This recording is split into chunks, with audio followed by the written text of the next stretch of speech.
If you're a woman in your late 30s and 40s, you might not need another vacation. That won't fix your nervous system, but this might. What you actually need might be something completely different, something you've never thought about, something you haven't even discovered or thought it was possible, and it has completely changed my life. Hi, I'm KB. I'm in my late 30s. In 2025, I left the US to slow travel Southeast Asia, and this has completely changed how I see life, how I see work, how I see money, how I see myself. Here are 5 things I realized by slow traveling, and the last one I did not expect at all. So the first thing I realized after started slow traveling was how burnt out my nervous system was, and a simple vacation for a week or 2 weeks was not gonna fix it. I needed something else. My first country I went to was Vietnam, and I flew out of US to Da Nang, Vietnam, and for the first 2 weeks in Vietnam, I literally just sat on the beach and did nothing, like nothing, no agenda, no plan, no itinerary, no hustle and bustle. My body needed that reset time. It didn't need just another vacation for a weekend trip or another week vacation you squeeze in between work and time off. What it really needed is to slow down enough to realize I am not in fight or flight anymore. I can relax, I can heal, I can rest and digest, and I can restore what is going on in my body that's been on the run for go for all the time, for years. You know, building a business, building a career, building a family. It has just been too much, and my nervous system has wore out due to the demand that we experience as women, especially in our late 30s and 40s. And now if you have kids and, you know, elderly parents and things like that, then it's just even more on top of making a living, on top of running a household, on top of taking care of everybody else. It's just a lot. So what my nervous system really needed, my body needed, was just to go someplace where I had no responsibility, where I had nothing to rush for, no deadlines, no all these people and things demanding my attention and energy every day, every minute, every hour. I literally sat on the Da Nang beach for the first 2 weeks doing nothing. I would take morning walks and evening walks at the beach because during the day it's really hot. So whenever before it gets super hot in the morning or after near the sunset it gets cooled off a little bit, I would go to the beach, maybe get in the water, and oftentimes just take a walk, just let my toes touch that sand and water and soak up a little bit of sunshine or the breeze, and just relax and let my body heal and take a slow, long break and breather. I didn't even realize what my body needed until I went on this journey of slow travel and sat on the beach for the first 2 weeks having no agenda. Now after the first 2 weeks, I finally felt like, okay, I'm not in survival mode anymore. I'm not in fight or flight anymore. I'm relaxed. Now I want to explore things. I want to do things. I want to see things. But I was not aware that that is what my body needed. I thought I just need another vacation, or I need a break from this or that. But what my body and my nervous system needed was a full-on reset, and slow travel allowed me to do that. Now, the next thing I realized by slow traveling is that I didn't have to hustle and run on 100 miles an hour all the time. The biggest difference, what I saw in my first, a few months of slow traveling, was in the US, both me and my husband would go to work long hours, run businesses. It was just constant demand of go. It's the next thing, the next project, the next thing, another demand, and this and that, another bill, and blah, blah, blah. All of that just to, barely make it. And oftentimes, you feel like you're behind in the US because all this work and energy that you put in just goes towards the bill, just goes towards the mortgage, goes towards the rent, goes towards this and that. And just to sustain a life is so demanding because everything is so expensive, and everything is, subscription, and the insurance, the healthcare, and the cars. So I felt like I was constantly chasing my tail financially in the US, where whatever I wanted to make is pretty much spent, on bills, on living. And we weren't living extraordinary by any means in the US.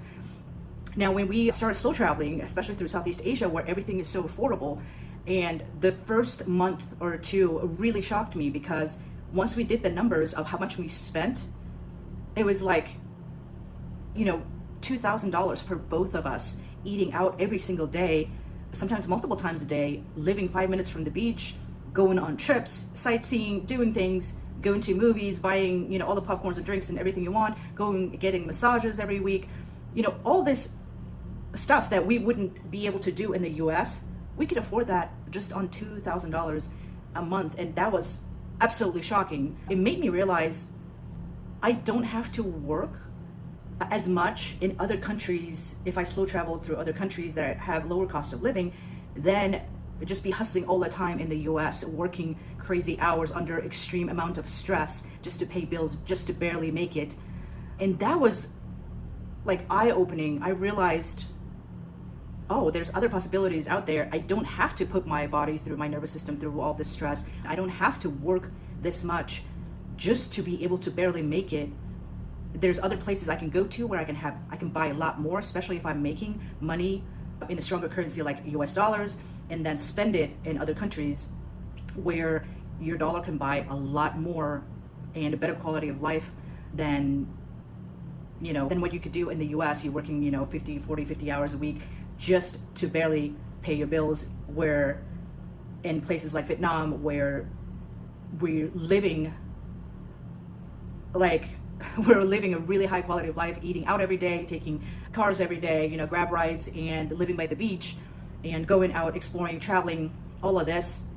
And to make $2,000 in US dollars, I wouldn't have to work that much as I used to in the US.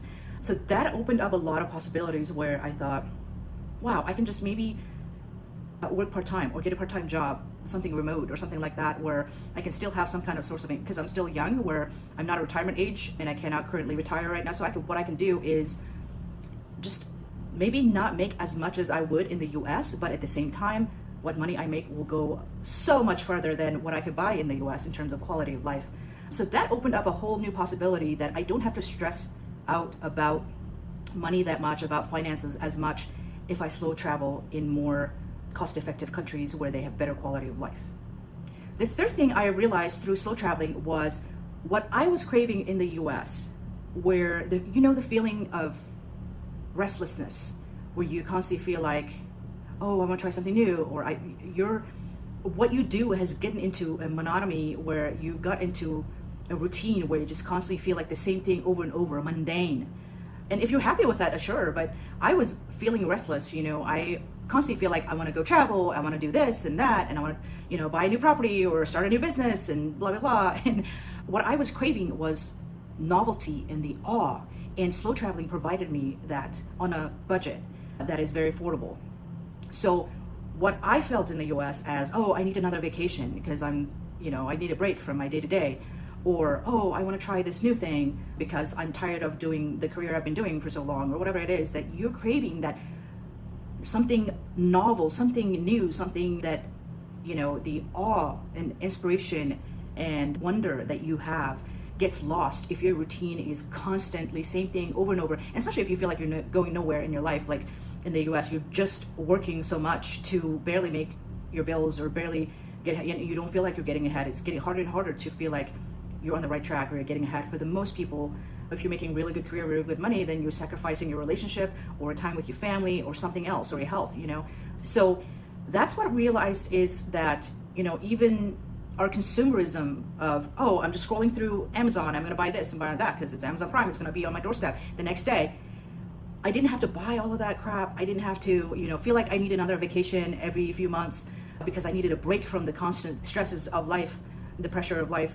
So slow traveling provided me with that awe of exploring new places, exploring new cultures, seeing something new, and learning a new way of life around people that I would have never met unless I went on this journey. And I think we don't realize how much of that sense of novelty and wonder slow travel provides than just trying to take a 2-week vacation and squeeze everything you in because you only can take off 2 weeks from work.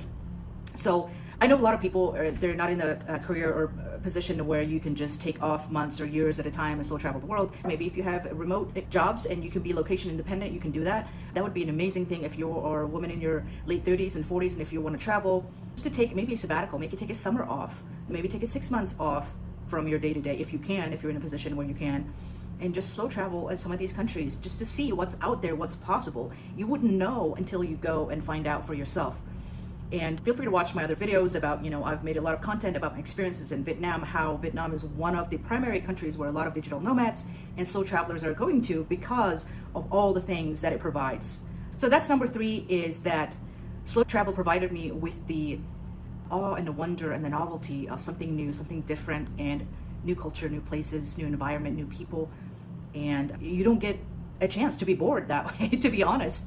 Doing a thing over and over, after a while, you kind of master it and then it gets boring. But if you're looking for that novelty, slow travel definitely provides that. So that's number 3, what I realized.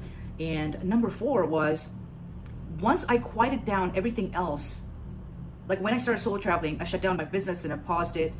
And I still had rental properties and Airbnbs that I was running in the US while I was on the road.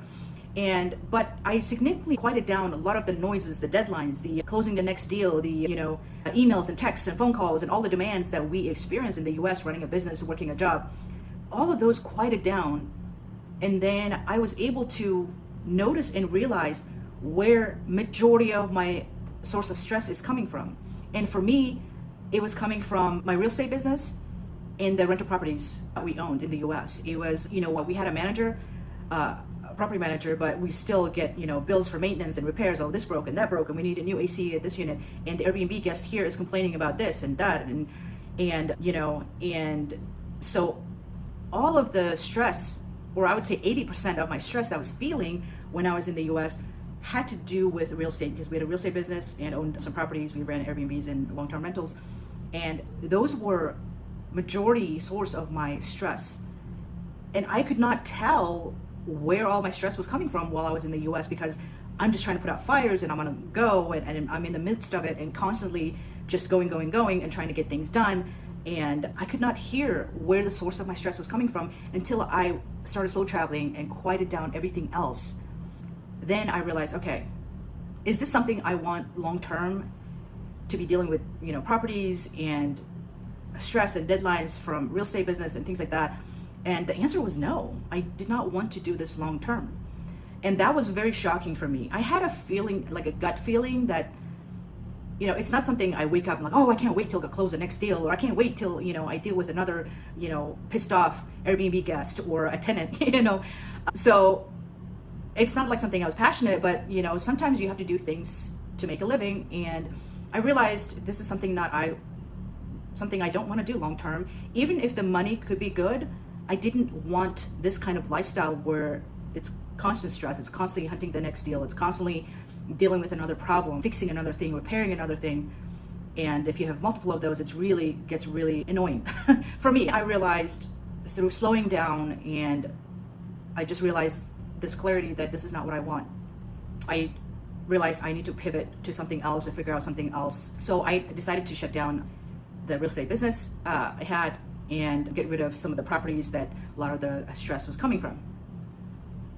Number 5, and the last one, and this one absolutely surprised me and I did not expect it, was slow traveling through Southeast Asia made me realize I can actually afford to get sick in other countries, where I felt like in the US I cannot afford to get sick. Because of the healthcare system, because of the insurance industry and how it's set up, how things work in the US, I felt like we cannot afford to get sick. God forbid if something happens, an accident or sickness or whatever, we cannot afford to get sick. Then we're going to miss work. Then the business is not going to run. Then we can't make a living and all these things. And I realized a lot of people, as in our late 30s and 40s, we have had to work a career or job that we don't necessarily care for, not necessarily passionate about, but because that's the only way to get good insurance coverage for your family, and especially if you have kids and and health issues and things like that. You cannot afford not to have insurance in the US, and you cannot afford to have insurance because it's even with, if you try to purchase it yourself or self-employed, it's outrageous, and the hospital bills are outrageous. How I came to this conclusion was I got an allergic reaction while I was slow traveling in Asia, and I had to go to an urgent care because I had a very quick allergic reaction to a piece of fruit I had in the Southeast Asia. The fruits, tropical fruits, they're amazing. And I had an allergic reaction to one of them, and I had to go to the urgent care. And look at this. So urgent care, we got to the urgent care, and within 15 minutes, I was seen by a doctor. There was hardly any wait. Maybe I waited like 5-10 minutes. And then the doctor saw me, gave me a steroid shot, gave me medication, and within 15 minutes, we were out of there. And it only cost me less than $30 for all of that. If I had to go to an urgent care or emergency room in the US, you know how much that would be? It would be thousands. And I may have to wait hours, depending on where I go to be seen by a doctor. I remember it was, I think, 2021 in the US. I had taken my friend to an emergency room. I think it was midnight or 1 a.m. And I had to take her to an emergency room because she was, I forgot what it was, but she had to go to an emergency room. And we sat there, and there was like maybe 10, 15 people waiting in the waiting room. We sat there all night. And by 6 o'clock in the morning, the next morning, we were still not able to be, she still hasn't seen a doctor. She was still waiting in line after 5-6 hours of waiting all night. And she would have to wait longer, but I had to go to work. So she ended up just saying, don't worry about it. Just drop me off at home and you can go to work, I'll be fine. Like, that's the difference where I get sick or I have an allergic reaction in Asia, and I've been seen by a doctor, got out of there with the medication and a shot, and everything's taken care of for all of under $30 within 15 minutes. And that is really shocking to me, where a lot of people concerned about travel insurance. Oh, what are you going to get sick if you traveling somewhere else in a third world country? Well, these third world countries have amazing healthcare. And you can probably actually afford it if something happens to you. Obviously, if it's something catastrophic or really big, then that's a whole different story, and you have multiple of those. But if you just get sick and need to be seen by a doctor, if you want to be like a regular checkup or maintenance or whatever, it's very affordable. And I realized, my concern for I cannot get sick in the US, that would be another disaster. That was not there. After that experience, I realized, you have to go see a doctor, it's not the end of the world. Where I felt like that would be end of the world in the US if I had to go to an emergency room or something like that. Or surgery. In fact, I had a surgery in Asia as well, and I'll tell you my story about how I end up having to have a surgery on the road while I'm traveling in another video. Anyway, so I realized I can actually feel like I can be a human being. If I get sick, if I have an allergic reaction, it's going to be all okay. Where I felt like I cannot afford to do that in the US. These are the 5 things that I realized by slow traveling, and these things have forever changed my perspective, how I see life, and what I want in my life, what I want out of life. To be honest, drop your questions in the comments about anything I've talked about, or any other question you might have if you are thinking about slow traveling, or maybe you're wanting to take a 3 months sabbatical, 6 months sabbatical to go explore some of these countries and a different way of living, and how your money can go a lot further and afford you a better quality of life. And I will see you in the next video. Thank you.